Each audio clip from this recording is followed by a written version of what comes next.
Oh, well, it's about that time of the month again. Welcome back to the concession stand. Gacha revenue charts for April of 2024 dropped yesterday, which means I have to check up on one obviously more so important thing. Oh yeah, starting off something slight. Yeah, Hegan's about to shut down, most likely.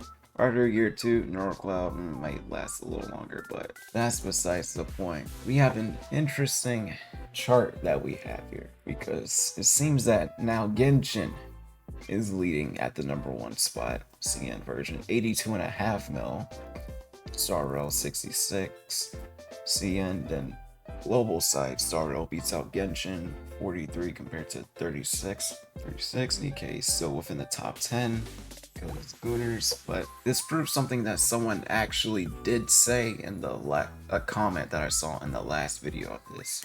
Basically describing that Genshin and Honkai are basically going to just be switching places for whichever is going to be whichever one they want to focus in terms of revenue. It's like, well, that part may be true. I personally still feel that Star Rail is still the main focus game with the psychotic amount of marketing that they put out. Even if it's like they did just release Arlecchino, people like the damage, people think she's hot, and it's just, yeah, or just a couple people I know that decided to return against it. Well, just to get Arlecchino and then dip, but that is what it is. Which means actually next month I'd say could go either way. Because wait a minute. Chlorend will basically be out near the end of June, but this month could go mainly towards, I'm guessing, Star Rail on this one because Robin's on the way. They're putting a good bit of attention on her. And I'm gonna just slightly mention the drama. It clearly shows there's a lot of Robin fans, but it shows that some people actually have no media literacy or reading comprehension whatsoever. That's all I'll say on that. But let me just actually dive a little bit into each game on why, one at a time. Genshin, pretty obvious. Arlecchino dropped, and that was a character we've been waiting for a long time, and which obviously means the sales skyrocket. And that put Genshin at a total of 118.5 million US. And then Star Rail, not too far behind, 109 million USD, because even still throughout, people were still spending on Acheron. Not as much as the end of March, because March is just, sales went like, wow.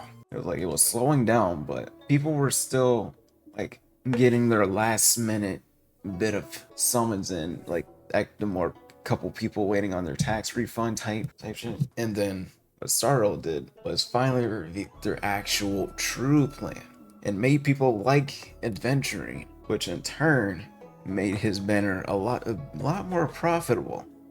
So a lot more people than initially planned decided to summon on his banner, therefore bringing up their sales.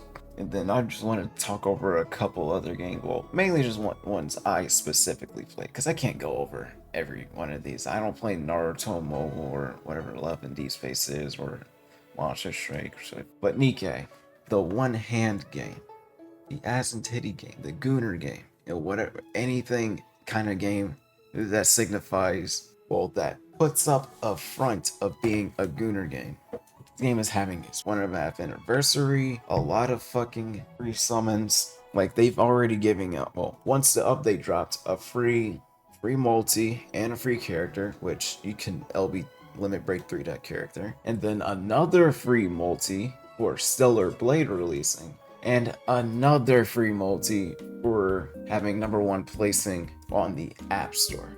And those are limited multis, which you could use to get the new Pilgrim unit that they dropped Crown, because people like the other aspects besides the ass and titties in this game more than the ass and titties. It's like they spent quite a bit of money. And that's why Nikkei just consistently finds itself within the top 10, usually peaking within the top 5. And then next up we have spot number 47, 96, and 99. Quite sadly, Honkai Impact third, with Global and CN dropping massively down to 400,000, and then CN having 1.65. So almost 2.5 mil that month for them. Just more like the hype dying down a little bit. That was the Senadina banner was done. It was more almost finishing and then finished. Just reruns of banners were happening, and then Dilemma just dropped. So it was too late for like a big massive amount of money to just like fall into their laps at the end of the month, but it's gonna pick back up more so for this month. And not only that, the battle pass, they introduced changes to their battle pass, so now you will be able to get elves through the battle pass, and also their Searcher of Human Ego and Platinus Equinox, especially her Searcher of Human Ego, which I need to cop because I got done dirty on every rerun and couldn't get her. But that's all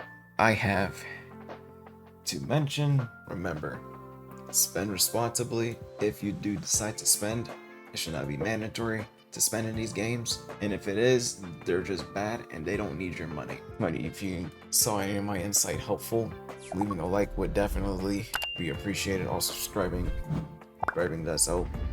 Also expect more of these gacha revenue coverages every single month that they drop these charts.